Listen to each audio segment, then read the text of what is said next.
Hello and welcome to another episode of On Fire here on Daily Mirror Online. I'm Easwaran Rutnam. The economy in Sri Lanka has taken a serious hit following the pandemic. The country is struggling to recover from the economic crisis, yet we see some developments. Now, Iceland has also been seriously affected by an economic crisis in 2008. What can we learn from Iceland? Joining me on the program today is Ambassador Bragason, the ambassador for Iceland to India and accredited to Sri Lanka, Nepal, and Bangladesh. Welcome to the program, Ambassador. Thank you very much. So, Ambassador, let me start off by asking you, how do you see the relationship between Sri Lanka and Iceland at the moment? The relationship between our countries is very good. And I like to say at the beginning that I am thankful for having been invited to your program and having the opportunity to discuss this a little bit further, the relationship between our countries. And I'm here for the first time and had the honor to present my letter of credence to the President of Sri Lanka yesterday. And at that occasion, had the opportunity to mention that I would do my utmost to foster the relationship between the good relationship between our two countries. And it so happens that we have very many things in common. We might be far apart. We high up in the north, as you know, and you here in the south, but we are both island countries, island nations, and surrounded by the ocean, which is one important thing that brings us together.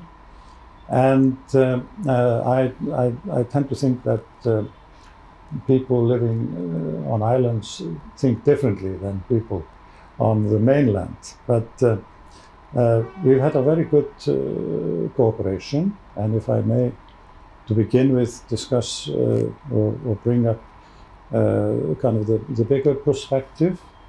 We are both solid democracies, and we work together in the United Nations and various international organizations and agencies on issues that are important for us. I like to mention sustainable development and the fight against climate changes. We share the same values in human rights, and we also like to work for the welfare of our people. And so there are many things that brings us together, and bilateral relations have been very, shall we say, not only good but interesting. And I use that word because we've had a cooperation in the field of fisheries. And at the beginning of the century, we made a cooperation agreement on development in the fishery sector and set up an embassy here in Colombo. That embassy operated for a few years, but you referred to the economic crisis and the bank crisis of 2008. Due to that matter, we had to close the embassy here in Sri Lanka, and as well, this is an issue that affected me also because we had to close our permanent mission in Rome to the FAO, Food and Agriculture Organization, where I was ambassador at that time. And so we have this interesting history, and it is my ambition to kind of get this a little bit back on the track, at least the cooperation, and that we can combine our forces, and in our case we have the capacity to share knowledge and know-how in this field, and we can come back to that later. I don't want to dwell on details, but one of the during my short visit here, I was able this morning to to visit your Ocean Institute, the NARA, and have consultations with scientists at that institute. And NARA has been a partner for a similar institute in Iceland for several years, where we have a fisheries training program, which has been made use of by several experts in fisheries from Sri Lanka that have come to Iceland for 6 months courses and been trained in all possible aspects of fisheries. So we have a good history behind us, and we need to make a good future out of it. Are there any specific areas that you feel that both countries can improve on as far as a bilateral relationship goes? I think it is definitely the fishing area or field of fisheries, but there are other sectors such as tourism, and but we all need to kind of overcome the present situation with regard to the pandemic, but we should not let that situation drag us down. We should start to prepare for the future, and that was something that I discussed with the good colleagues at the NARA Institute, and so we have a lot of issues that we could to work on, and specifically I like to mention that we have a big emphasis on innovation. And our foreign minister has made this issue a priority and encouraged us working in the field to so to speak, look outside the box, find new ways and means for cooperation. And this is something that I intend to do. And in fisheries, there are a lot of possibilities, and luckily in both countries, Sri Lanka and Iceland, we have a numerous young and intelligent people who have started companies, who have developing all kinds of products and matters, so the field has been expanded. It's not just about catching fish and having it on the table.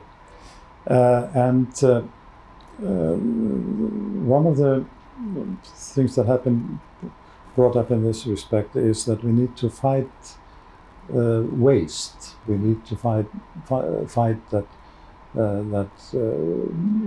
large part of the fish is simply thrown away and not made use of. And these new companies, innovative companies, they have come up with ideas of making use of fish skin and fish oil for various products. It could be in the pharmaceutical business, there could be all kinds of health products, beauty products.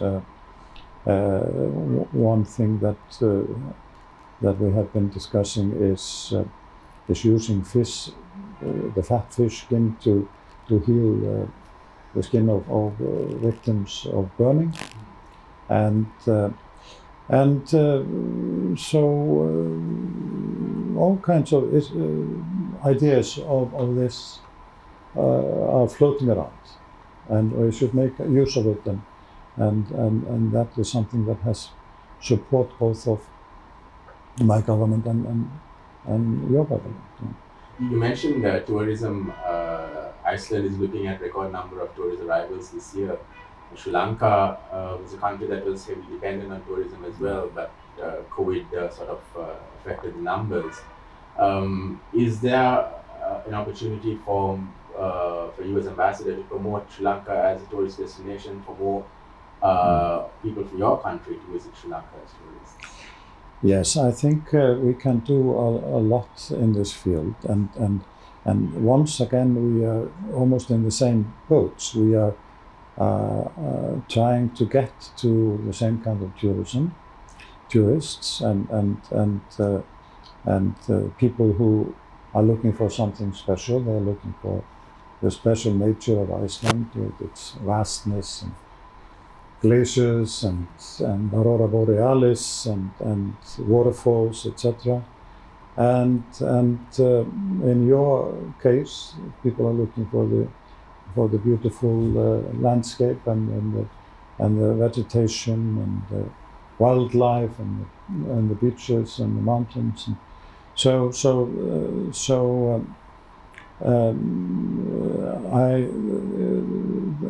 both our countries kind of sell themselves. They are so interesting and hardly need any intervention from the official side. But of course we try to promote this, and the very important aspect in this is that tourism companies, both here and in Iceland, that they participate in tourist fairs and present their goods and possibilities, the packages, and so I have noticed that many of my countrymen, they like to visit special places. They like to go to the Himalayas, and they like to go to the Maldives and Latin America, and definitely I think Sri Lanka is high on the list. How did Iceland manage to turn around its tourism industry from what it was to being something really vibrant? It's a long story, and we have had, of course, our ups and downs. After the bank crisis of 2008, tourism was one of the main issue which kind of brought about recovery. We were able to offer all kinds of deals and packages to tourists from the European mainland and the United States, and control the prices a little bit, of course. We were not part of any currency regime. We had our own currency, the krona, and that fact helped us very much in making our export goods competitive in foreign markets. So tourism and that factor played a lot in this. Now, of course, the pandemic has affected us like you, but we should be optimistic, and as soon as those restrictions have been lifted and the airliner are back in function, then I'm optimistic that we have a great future. Sri Lanka has been a source for skilled labor for many countries. Is there scope for Iceland sourcing skilled labor from Sri Lanka? I'm absolutely sure there is, and it is now, I believe, generally accepted in Western countries that there is a need for skilled labor, experts and highly qualified people to come to these countries and join the workforce and add value and their expertise to companies. And we see this, for example, in my country in the pharmaceutical industry. There are quite many pharmacists and experts coming from India, for example. Why not from Sri Lanka?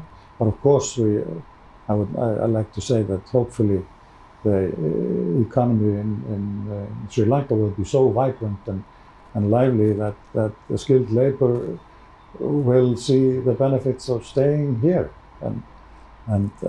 But this is something that we are very open for. You kept mentioning about the 2008 economic crisis that Iceland faced. What lessons can Sri Lanka take from how you recovered? Well, make use of what you do best and what you have. That sounds rather simple, but I think that is the only answer. And what we had at that time was the situation with the currency. We had the possibilities that this provided for the export industry and also for the tourism. But we also had very solid governance at that time, and everybody joined forces in making the recovery. Is there expertise that Iceland can offer to Sri Lanka in the post-pandemic recovery? I would certainly think so, and as I mentioned, the tourism kind of works on its own. You know, it doesn't need any necessarily boost from the official side, but in the fishing sector, things are more technical, and so we provided, as I mentioned, this technical know-how by bringing people from here to Iceland, train, and then they would go back to their companies or to their institutions and make use of this expertise. Now, one of the matters that we have been discussing and has come up in my talks both here and in Iceland is that we could have some sort of organized seminars and bring experts from Iceland to train and teach. And I hope that we will be able to do that. You may be aware that one of the biggest issues facing Sri Lanka right now is a shortage of dollars, and we are negotiating with a number of countries for currency swaps and so on. Is that something that Iceland would be open to for us to discuss currency swap with Iceland? Not to my knowledge, and this is an area which I'm afraid that I cannot go into. Okay. I know Iceland is also now looking at relaxing some of its COVID restrictions. I mean, what has given Iceland confidence to move on now to make major changes when a lot of countries are still imposing tough restrictions? So we are very much dependent on the situation in our neighboring countries, and we have worked very closely with our partners and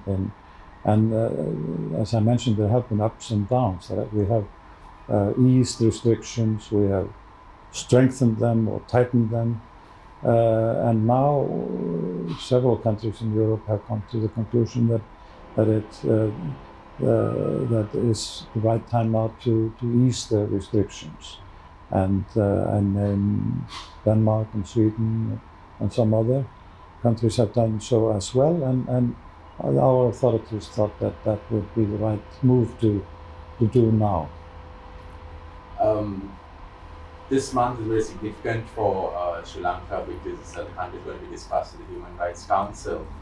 As far as human rights is concerned, I mean, how does Iceland see the issue of human rights and a number of countries sort of imposing solutions on other countries? Well, I think we have a very simple policy. We regard human rights as a universal rights. It's the universality of the matter which is important to us, and human rights apply to every individual. And we support and advocate and fight for the human rights of various groups and gender equality, the rights of women, and other groups such as LGBTI groups and vulnerable groups in the society, handicapped groups, for example, people. So this has been our approach, and we have been very vocal in the international organizations in those matters, and we regard the Human Rights Commission or Council in Geneva to be a good instrument in promoting these issues. We'll leave it at that. Ambassador, thank you for taking time, despite your busy schedule, to be with us and to discuss some key issues. Thank you very much. Thank you. That's all the time we have for you for this week on Fire. Till next time, stay safe.